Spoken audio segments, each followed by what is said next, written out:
that's a good idea, isn't it? Create your own jigsaw pattern. But first, you have to create your own jigsaw piece. And to do this, cut out a sheet of thin card, roughly 10 centimetres by 10 centimetres, and draw a very simple shape into one side. So there's a triangle into that side, and then another simple shape into one of the adjoining sides.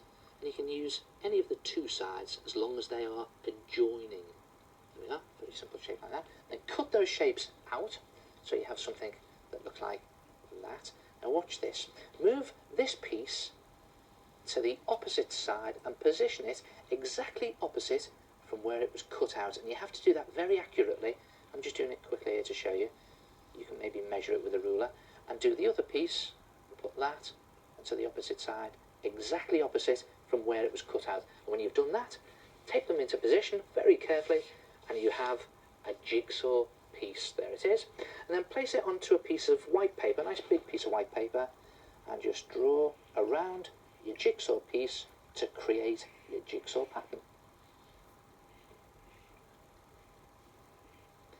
And round to the beginning again, and there it is. There's the start of your pattern. And then simply move your jigsaw piece and just slot it in there like you would a jigsaw and continue with your pattern.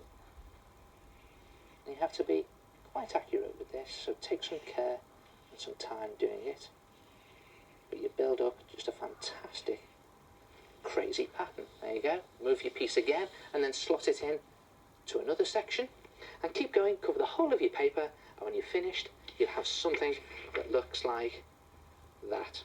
Look at that, a crazy jigsaw pattern. And then it's just a case of colouring in these jigsaw pieces into different colours, like that. And there's your jigsaw pattern.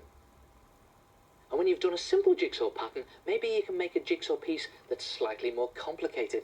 Look at that. I'll pull that out there and pop it onto the opposite side again. Have to be accurate.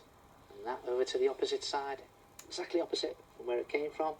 And when you tape those pieces together, you got a piece that looks like that. Look at that, that's wild. And that creates a jigsaw pattern like this. Look at that. And then you can get really silly and make it very complicated. Look at that.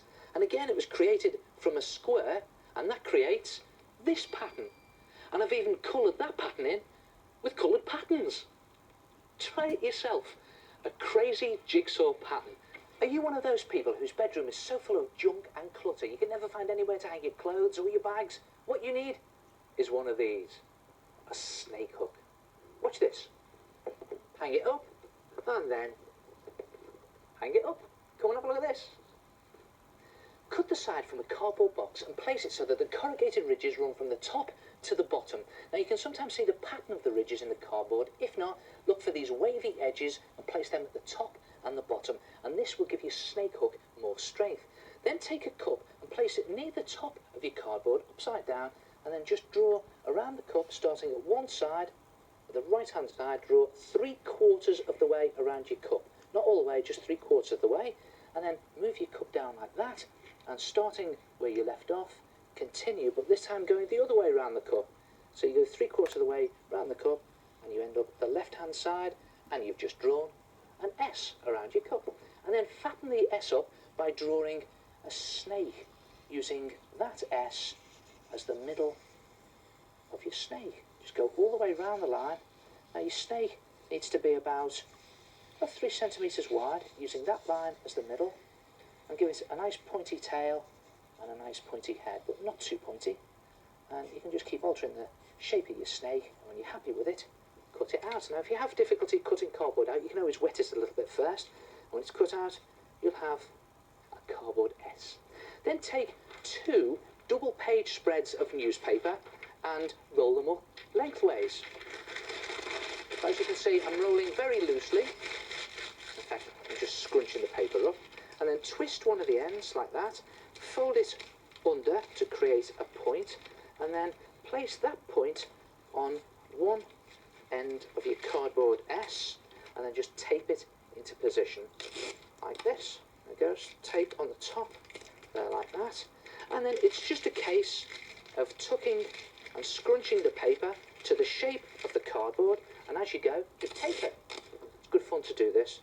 A bit difficult sometimes because your sellotape does tend to flap all over the place, so you have to just be really careful with it and just keep going around the snake with your cardboard S and taping your paper to it as you go. And you don't have to be too neat at this stage.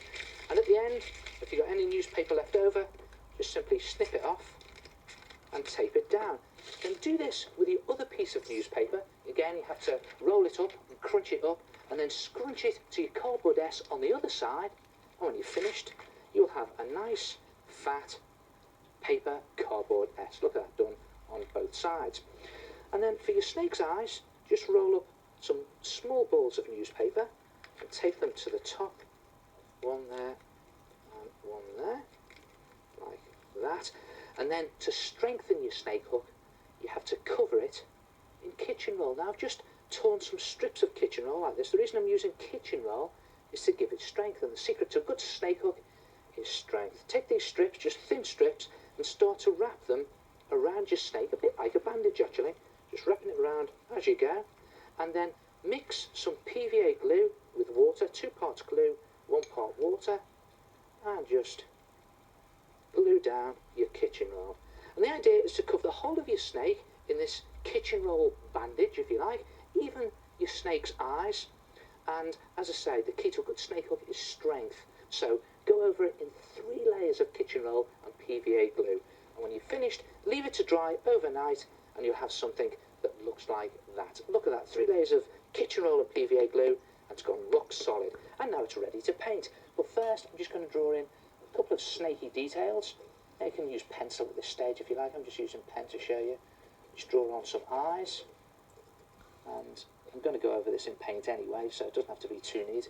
And for your snaky design, how about some stripes? Or you can do some diamonds on it, like the diamond-backed rattlesnake. There it is. And then it's just a case of painting it nice, bright, snaky colours. And when you're finished, it'll look something like that. Look at that, that's acrylic paint on there. You can use poster paint, and I've just picked out the details here with black permanent marker, and I've done the same on his eyes. And then you can just hang him up absolutely anywhere you like. You could put him in your wardrobe, you could hang him on the door, or what about on a shelf like that, and use it to hang up your clothes, or your bags, or even your trainers. And on they go, and there they hang. And you could do any design you like. What about a multicoloured stripy snake, or even a spotty snake? Or what about this giant-sized one? I've done that by drawing around a cereal bowl. Any shape, any design you like. Try it yourself. Snake hooks.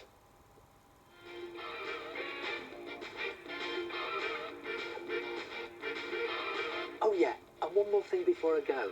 I really like this one as well.